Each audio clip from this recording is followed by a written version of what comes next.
Magistrado Hernández, buenos días. Buen día. Bienvenido y gracias por asistir. Sí. Tiene usted 5 minutos para hacer una exposición libre y terminada su exposición, entonces se le harán preguntas que esperamos que pueda responder con brevedad. Sí. Puede hacer uso de la palabra. Buenos días, señor presidente, presidente del Consejo Nacional de la Magistratura. Buenos días, honorables consejeras y consejeros.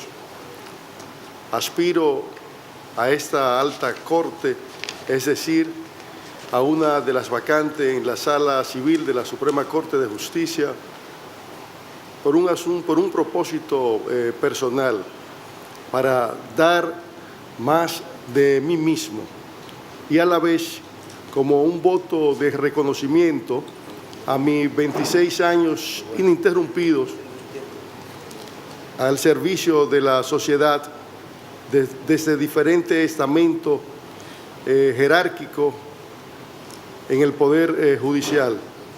He atesorado experiencia, conocimiento suficiente para asumir el mandato de la Constitución de la República y la ley para cumplir la función que requiere un juez supremo. Desde la Suprema Corte de Justicia garantizaré el mandato de la Constitución, artículo 7, el Estado social, democrático y de derecho, y el artículo 69, la tutela judicial efectiva y el debido proceso de ley, a los fines de una justicia efectiva, eficiente y oportuna. En este trayecto, en este camino al andar, nunca un usuario del sistema, nunca un abogado ha interpuesto una denuncia o un querellamiento por mi función como juez, lo que significa que nunca he tenido un inspector ni he sido investigado por inspectoría judicial, mucho menos a un juicio disciplinario. En las evaluaciones periódicas que hace la Suprema Corte de Justicia, siempre se me inscribe en la excelencia.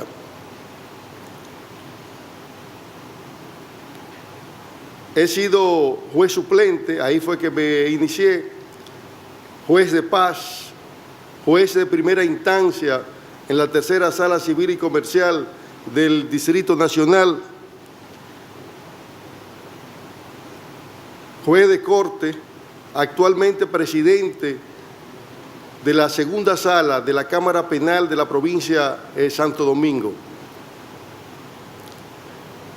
Tengo un máster, Sociedad Democrática, Estado y Derecho, un máster, Derecho Constitucional y Procesal Constitucional en la Universidad Autónoma de Santo Domingo, una especialidad en Derecho Procesal Constitucional y Procesal Penal de la Universidad de Costa Rica, una especialidad en Derecho Civil, una especialidad en Procesal Civil, una especialidad en Derecho Procesal Penal, diplomados y otros estudios que reposan en el expediente que deposité para poder optar y presentarme ante ustedes, dignos consejeros.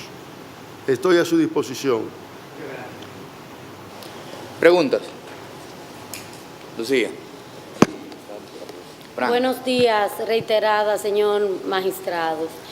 Usted dice que tiene conocimiento por sus funciones sobre derecho constitucional. Yo quiero preguntarle, ¿cuáles supuestos dan lugar a la suspensión de los derechos de ciudadanía según la Carta Magna de la República Dominicana? Cuando hay una pena, cuando el ciudadano ha sido condenado por una decisión de un tribunal que la autoridad, que esa sentencia tenga la autoridad de la cosa irrevocablemente juzgada, y cuando hay un ciudadano que haya una traición a la patria. Muy bien, gracias. Magistrado Soto.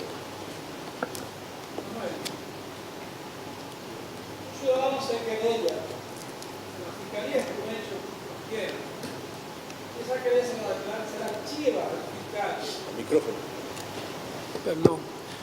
Un ciudadano se querella y el fiscal decide archivar su querella. Recurre ante el juez de la instrucción. El juez confirma el archivo. Recurre ante la corte, confirma el archivo. Dice el código que esa decisión de la corte no es susceptible de ningún recurso. Resulta que se violaron preceptos constitucionales. ¿Qué salida tiene ese ciudadano para revertir la situación que se produjo en contra de él? Si se produjo violación constitucionales, en virtud de lo que establece la parte infin del artículo 400 del Código Procesal Penal, lo que establece la ley orgánica del Tribunal Constitucional y los procedimientos constitucionales, el 188 de la Constitución de la República, que le da al Poder Judicial la potestad del control difuso, los jueces tienen que examinarlo sin que la parte se lo aleguen. Muy bien. ¿Preguntas? Sí. Buenos días, señor Manuel Aurelio Hernández Victoria. Magistrado, en el curso de un recurso de casación, la Suprema Corte de Justicia podría declarar la inconstitucionalidad de una ley. Bueno, la inconstitucionalidad de manera concentrada de una ley, en virtud del artículo 184, 185, le corresponde al Tribunal Constitucional. Como acabo de decir hace segundo, el poder difuso le corresponde al Poder Judicial en virtud del 188 y de lo que debe ser la ley orgánica del Tribunal Constitucional.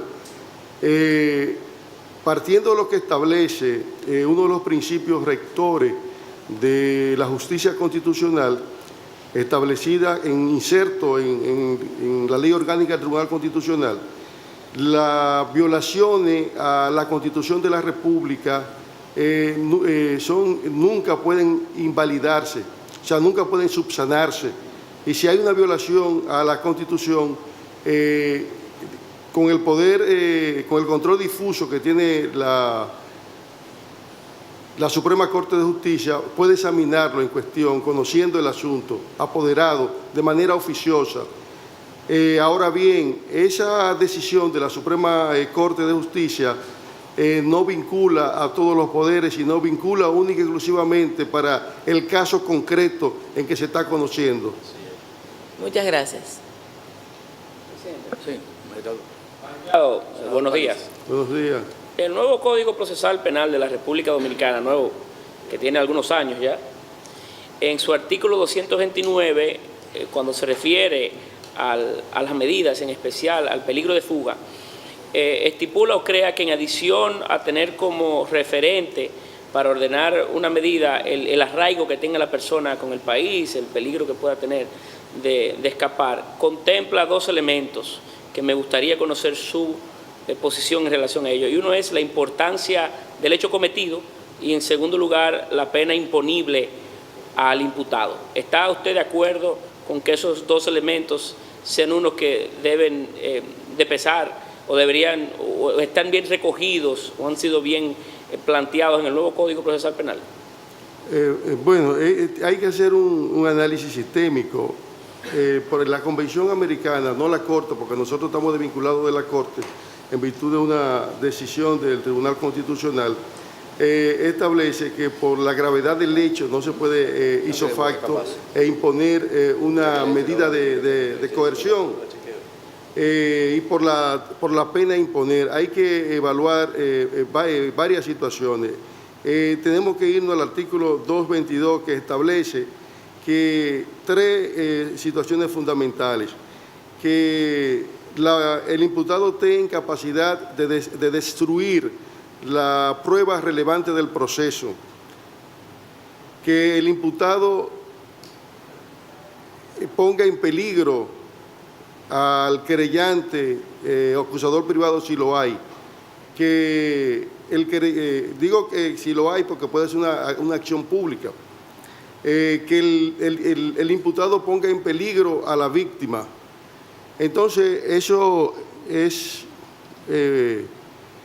es sistémico, hay que ver los presupuestos que deposite el abogado de la defensa, porque recuérdense que estamos en un Estado social, democrático y de derecho, donde la misma Constitución de la República, el Código Procesal Penal, que está fundamentado en el artículo, en la Constitución y en los pactos y convenciones que el Estado Dominicano ha suscrito y a partir de ese momento tienen jerarquía constitucional, y hay una serie de elementos que hay que tomar en cuenta.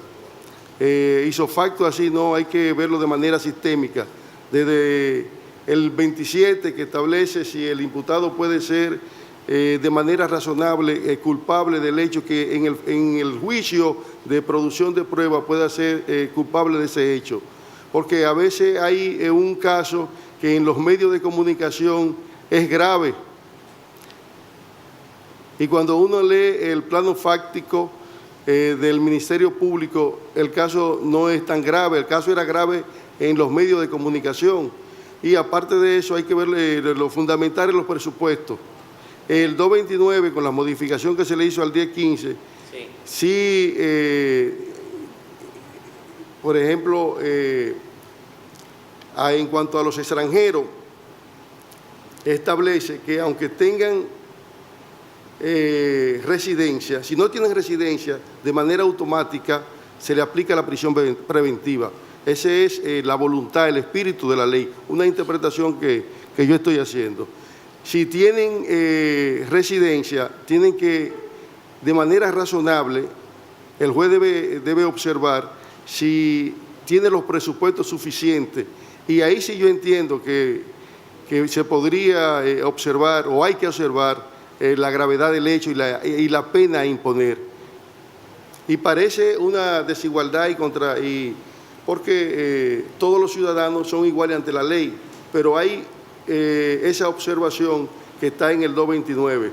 Contraviene el Código Bustamante, las convenciones, el trato igualitario de todos ciudadanos ante la ley, no importa su condición de extranjero o nacional, pero ahí se observa una desigualdad. En ese caso sí hay que observar de manera lo que establece el peligro de fuga y la gravedad del hecho. Gracias. Magistrado Hernández, no más preguntas. Muchas gracias por asistir. Gracias por sus explicaciones. Que tengan mucha suerte y pase buen día. Sí, muchas gracias a ustedes. El siguiente, por favor.